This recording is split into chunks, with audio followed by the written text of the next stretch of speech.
नमस्कार दोस्तों। हमने जो इतिहास विषय की एक जो श्रृंखला चालू की थी उसी को हम आज आगे बढ़ा रहे हैं। हमने पहले वीडियो में देखा था कि इतिहास विषय का सामान्य विभाजन हम किस प्रकार कर सकते हैं। तो वो विभाजन हमने किया था प्राचीन भारत, मध्यकालीन इतिहास, प्राचीन इतिहास, मध्यकालीन इतिहास और आधुनिक इतिहास। फिर हमने प्राचीन इतिहास को ही 3 भागों में डिवाइड किया था: पूर्व इतिहास, प्री हिस्टोरिक, आद्य इतिहास, प्रोटो हिस्टोरिक और हिस्टोरिक। ये विभाजन हमने किया था लेखनी के आधार पर, लिपि और स्क्रिप्ट के आधार पर, जिसको हम लिपि स्क्रिप्ट बोलते हैं, लेखनी और उसके पढ़ने के प्रमाण के आधार पर किया था। अब हम उसी जो पहला भाग था जो प्री हिस्टोरिक था उसी के आधार पर हमने भारत के पाषाण काल को 3 भागों में फिर डिवाइड किया है: पुरापाषाण, मध्यपाषाण और नवपाषाण, पैलियोलिथिक, मेसोलिथिक और नियोलिथिक। पैलियोलिथिक की बात करें, पैलियोलिथिक का समय है 2 लाख से 10,000 बीसी, 20 मतलब बिफोर क्राइस्ट, ईसा पूर्व। मेसोलिथिक की बात करें तो ये समय है इसका 10,000 बीसी से 6,000 बीसी तक। नियोलिथिक का समय है वो 6,000 से 1,000 बीसी तक। हमने फिर पैलियोलिथिक को फिर 3 भागों में डिवाइड किया है। एक है हमारा निम्न पुरापाषाण काल, जिसको हम लोअर पैलियोलिथिक कहते हैं, मध्य पुरापाषाण काल जिसे मिडिल पैलियोलिथिक कहते हैं, और उच्च पुरापाषाण अपर पैलियोलिथिक। अगर हम निम्न पुरापाषाण लोअर पैलियोलिथिक की बात करें तो इसका समय है 2 लाख बीसी से 1 लाख बीसी तक। मिडिल पैलियोलिथिक का समय है 1 लाख से बीसी से 40,000 बीसी तक, 40,000 बीसी तक। और अपर पैलियोलिथिक का समय आता है 40,000 बीसी से 10,000 बीसी तक। ये हमारा पाषाण समय का प्री हिस्टोरिक का सामान्य विभाजन है। आज हम जो शुरुआत करेंगे वो है हमारा निम्न पुरापाषाण काल के समय की। आज हम इसके बारे में पढ़ेंगे, इस काल के क्या क्या क्षेत्र थे, इसका भारत में कहाँ कहाँ विस्तार था, किस प्रकार के औजार प्राप्त किए जाते थे, वो सारी जानकारी हम आज इसमें पढ़ेंगे। तो चलो स्टार्ट करते हैं जी।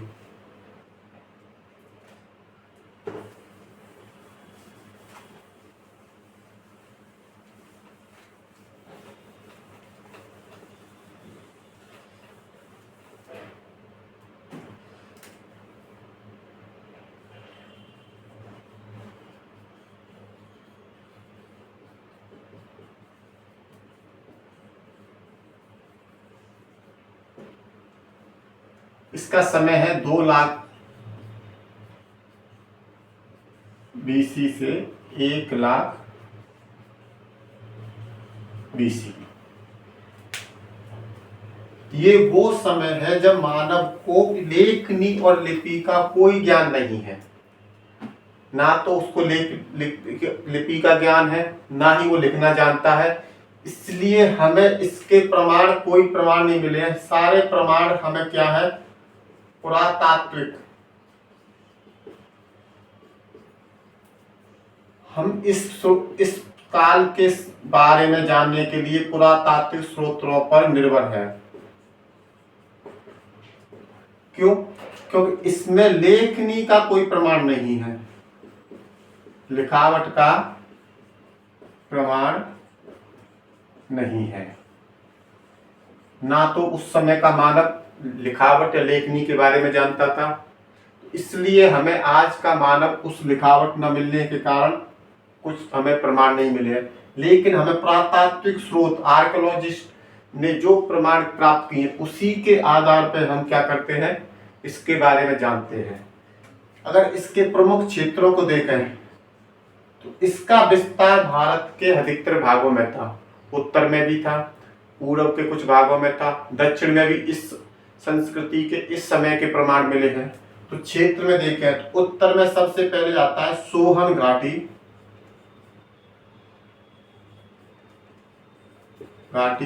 क्षेत्र या संस्कृति जिसको बोलते हैं, सोहन घाटी संस्कृति।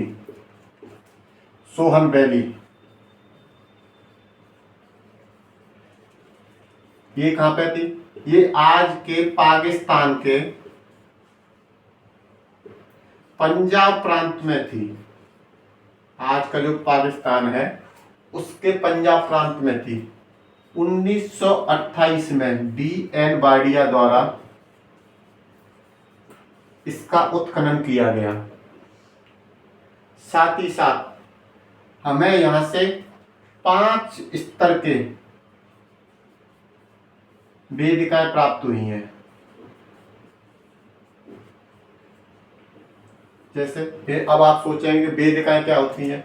हम जब किसी स्थान की खोज करते हैं तो 5 स्तर हमें मिले हैं, जिससे पता चलता है कि इसका विस्तार एक ही स्थान पर यह संस्कृति बसाई गई और उसको फिर बाद में उजड़ गई। तो एक ही स्थान पर हमें इसके 5 प्रकार के समय का प्रमाण मिलता है। ठीक है, इसके बाद में हम पढ़ते हैं तो इससे हमें सोहन घाटी संस्कृति से हमें जो औजार प्राप्त हुए हैं वो चापर और चौपर प्राप्त हुए हैं। चापर क्या है? वे औजार जो एक धारीय औजार थे। एक धारी मतलब कोई इस समय जो औजार बनाए जाते थे वो औजार केवल और केवल पत्थरों के बनाए जाते थे। तो कोई पत्थर से कोई औजार प्राप्त हुआ है जिसमें एक तरफ केवल धार हो, एक तरफ क्या हो, शार्प हो, उसको बोलते हैं चापर। चौपर वो प्रमाण था जिसमें 2 तरफ क्या हो, धार हो। कोई प्रमाण हम द्विधारीय, बाइफेशियल जिसको बोलते हैं, ये यूनिफेशियल था। यूनिफेशियल और ये बाइफेशियल। इसका अगर हम देखें तो ये शार्प है और ऐसे ये प्रमाण था। ये कोई पत्थर है, इसके इधर भी शार्प है और इधर भी शार्प है, तो जब द्विफेशियल था उसको बोलते हैं चौपर। चापर और चौपर ये विभाजन किसने किया? ये विभाजन किया था H.L. मोबियस द्वारा। इस सभ्यता के जो औजारों का विभाजन, चापर चौपर का विभाजन H.L. मोबियस द्वारा किया गया सोहन घाटी सभ्यता के क्षेत्रों का। इसके बाद में जैसे हम पढ़ते हैं, अगला इसका स्थान देखते हैं। इसके अगले स्थान में जैसे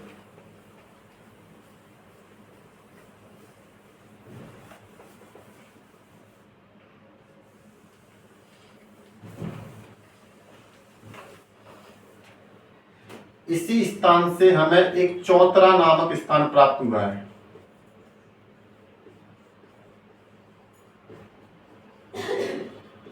यहां से हमें हैंड एक्स के प्रमाण प्राप्त हुए हैं चौतरा नाम से। इस आधार पर सोहन घाटी क्षेत्र को उत्तर, दक्षिण, निम्न पुरापाषाण काल का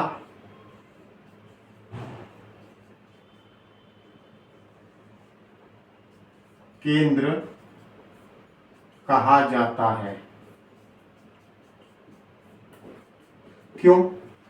क्योंकि हैंडेक्स संस्कृति हमें दक्षिण के तमिलनाडु में से भी प्राप्त हुई है और वहां पर जो मद्रास संस्कृति, दक्षिण संस्कृति हम जिसे बोलते हैं, वहां पर अधिकतर प्रमाण हैंडेक्स प्रकार के ही हैं, कुल्हाड़ी के जैसे। इसलिए इस स्थान को क्या कहते हैं? उत्तर और दक्षिण निम्न पुरापाषाण काल का केंद्र कहा जाता है। समन्वय दोनों ऐसा स्थान जहां से उत्तर के भी प्रमाण प्राप्त हो रहे हैं और दक्षिण के भी प्रमाण प्राप्त हो रहे हैं, इसलिए इसे वो है हमारा चौतरा। काफी इंपॉर्टेंट क्वेश्चन है, कई बार पूछा गया कि चौतरा नामक स्थान किस काल से संबंधित है। निम्न पुरापाषाण या लोअर पैलियोलिथिक पीरियड के स्थानों के नाम बताइए, तो उसमें चौतरा भी आता है।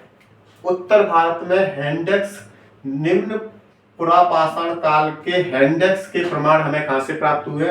वो चौतरा से हैं। इस प्रकार के क्वेश्चन कई बार पूछे गए हैं। ठीक है, अब इससे हम आगे पढ़ें तो हमारा नेक्स्ट क्षेत्र स्थान आता है उत्तर में, वो है बेलन घाटी। वेलन घाटी क्षेत्र। वेलन घाटी क्षेत्र आज के यूपी और एमपी के बॉर्डर इलाकों में पाया जाता है। यह है टॉन्स नदी के किनारे पर है। ये टॉन्स नदी के किनारे पर है यह क्षेत्र है। इसकी खोज जी.आर. शर्मा जो इलाहाबाद खनन जी.आर. शर्मा इलाहाबाद विश्वविद्यालय के प्रोफेसर थे। उन्होंने इसका खनन किया गया था। किसका? वेलन घाटी क्षेत्र का। ठीक है जी। इसके कुछ इंपॉर्टेंट पॉइंट हैं। यहां से हमें 44 स्थान प्राप्त हुए हैं। 44 स्थानों से इस समय के प्रमाण मिले हैं। लोअर पैलियोलिथिक पीरियड के वेलन घाटी क्षेत्र से हमें 44 स्थान प्राप्त हुए हैं लोअर पैलियोलिथिक पीरियड के। साथ ही साथ कैमूर से हमें चित्रशाला के प्रमाण प्राप्त हुए हैं। चित्रशाला मिली है हमें कैमूर से। ठीक है जी। नेक्स्ट अगर हम चले वेलन घाटी क्षेत्र के बाद में, तो हमारा नेक्स्ट स्थान आता है वो है नर्मदा घाटी क्षेत्र। तीसरा क्या है हमारा? नर्मदा घाटी क्षेत्र। यह एमपी में होशंगाबाद जिले में है। ये होशंगाबाद जिले में है। होशंगाबाद में यहां से जो प्रमुख स्थान मिला है वो है अथनौरा। यहां से हमें होमो इरेक्टस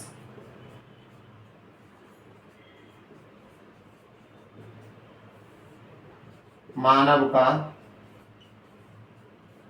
कपाल प्राप्त हुआ है।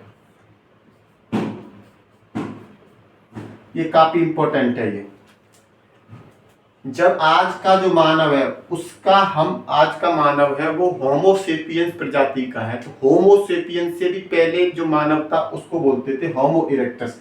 उसका कपाल खोपड़ी मिली है वो कहां से मिली है? अथनौरा से। ये काफी इंपॉर्टेंट सवाल है, कई एग्जामों में पूछा गया है। ठीक है। इसके बाद में अन्य हम कुछ स्थान देखें तो जैसे बिहार है। बिहार में पेंसरा नामक जगह स्थान मिला है। पेंसरा, यहां से हमें औजार केंद्र मिला है। औजार केंद्र यहाँ पर काफी अधिक मात्रा में टूटे फूटे हुए औजार मिले हैं, इसलिए हमने माना है कि एक औजार केंद्र था बिहार में पेंसरा है। इसामपुर कहां पर है? कर्नाटक में है। ये भी क्या है? औजार केंद्र के रूप में मिला है हमें, औजार केंद्र। ठीक है। उड़ीसा में इसका विस्तार कहां पे था? मयूरभंज और ब्राह्मी। बंगाल में मिदनापुर, पुरुलिया, यहां से इसके प्रमाण मिले हैं। और हम अगर उत्तर पूर्व में देखें, असम घाटी से भी इसके प्रमाण मिले हैं। इस क्षेत्र के इसके प्रमाण मिले हैं, असम घाटी से भी मिले हैं। उड़ीसा से कौन से मिले हैं? मयूरभंज, ब्राह्मी जगह से मिले हैं। बंगाल में मिदनापुर, पुरुलिया से मिले हैं। असम घाटी से मिले हैं। इसामपुर कर्नाटक में औजार केंद्र था, उसंगी नदी के किनारे पे था ये इसामपुर। बिहार में हमें पेंसरा नामक जगह से औजार केंद्र मिला है। अब आता है हमारे पूर्व के क्षेत्रों में, पश्चिम के क्षेत्रों में। पश्चिम में आता है हमारा गुजरात।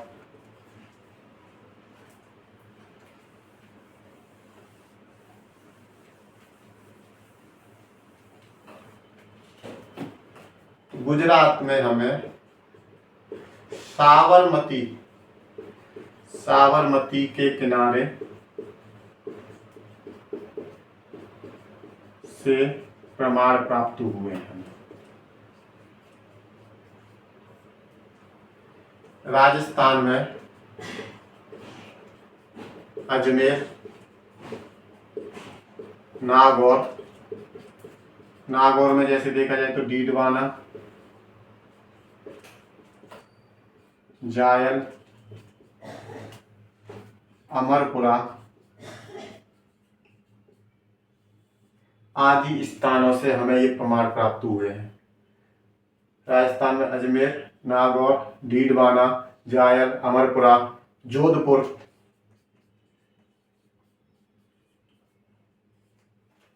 लोअर पैलियोलिथिक पीरियड निम्न प्रापाषाण के प्रमाण राजस्थान में इन स्थानों से प्राप्त हुए। अब आता है कि इसके दक्षिण में, ये तो उत्तरी क्षेत्र थे, उत्तर भारत के क्षेत्र थे। अगर हम दक्षिण की बात करें तो दक्षिण में एक इसका क्षेत्र मिला है, उसको बोलते हैं हम मद्रास संस्कृति। मद्रास संस्कृति, हैंडेक्स प्रकार के कुल्हाड़ी के तरह के औजार अधिक मिलने की वजह से इसे हैंडेक्स संस्कृति भी कहते हैं। क्वेश्चन कैसे आता है कि हैंडेक्स संस्कृति किसे कहते हैं? मद्रास संस्कृति को। इसे दक्षिण संस्कृति भी कहते हैं। एक इसका नाम है एस्यूलियन संस्कृति। यहां से जो औजार मिले हैं, एस्यूलियन एक क्या है? फ्रांसीसी भाषा का शब्द है। तो हैंडेक्स प्रकार के औजारों को यहाँ पे, इसमें जो हैंडेक्स प्रकार के हैंडेक्स औजारों को फ्रांसीसी भाषा में क्या कहते थे? एस्यूलियन कहते थे। इसलिए इस संस्कृति को क्या कहते हैं? एस्यूलियन कहते हैं। यहाँ के अगर प्रमुख स्थानों की बात करें, प्रमुख स्थानों कौन कौन से हैं? अतिरपक्कम, जिसको किंग महोदय द्वारा खोजा गया है।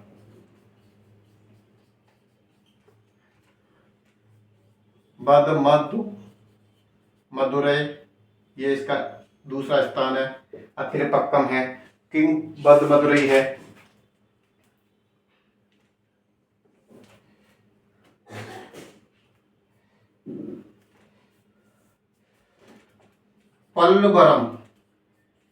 पल्लवरम स्थान प्राप्त हुआ है हमें। यहां से हमें क्या है? ये तमिलनाडु के स्थान है। अतिरपक्कम किंग महोदय द्वारा खोजा गया, मदुरै और पल्लवरम, यहां से हैंडेक्स प्रकार के औजार मिले हैं।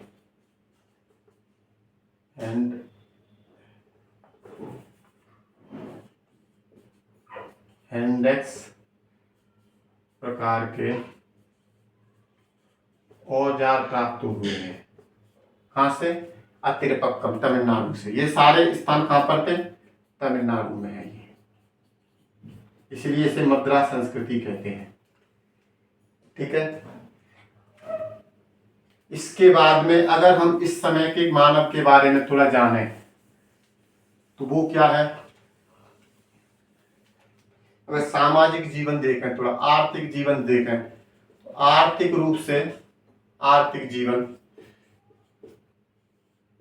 तो मानव कैसा था? शिकारी,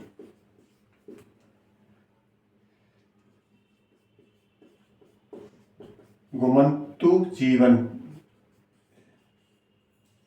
घुमंतु का मतलब है कि शिकार के लिए एक स्थान पर स्थायित्व न होके कहीं ना कहीं घूमता रहता था। शिकार करने के लिए आपको हर जगह नए नए स्थानों की खोज के लिए अपने स्थायित्व को बचाने के लिए घूमना पड़ता है, इसलिए इसे घुमंतु जीवन था। आग की खोज, आग का प्रमाण अभी नहीं है। मांस खाता था, मांस और जंगली पदार्थों पर निर्भर था। ये इस समय के मानव के प्रमाण थे। ये इस समय के काल के, इस समय के, ये इसका आर्थिक जीवन था। इस प्रकार देखा जाए तो लोअर पैलियोलिथिक पीरियड जो 2 लाख बीसी से 1 लाख बीसी था, उसके हमने औजार देखे, chopper, chopper.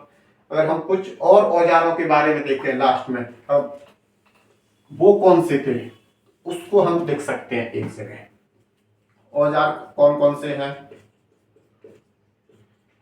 Chopper, chopper, chopper, chopper,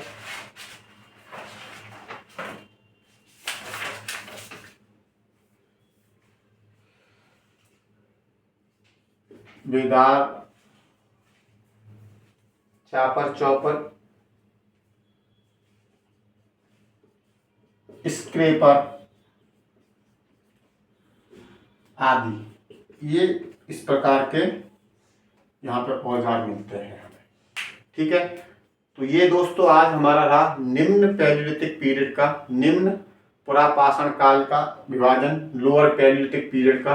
अगली क्लास में हम मिडिल पैलियोलिथिक पीरियड के बारे में, उसका समय विस्तार, उसमें क्या औजार थे, कैसा व्यक्ति का आर्थिक सामाजिक जीवन था, उसके बारे में पढ़ेंगे। नमस्कार दोस्तों, अच्छा लगे तो लाइक कीजिए, शेयर कीजिए, अपने दोस्तों को बताइए। जय हिंद।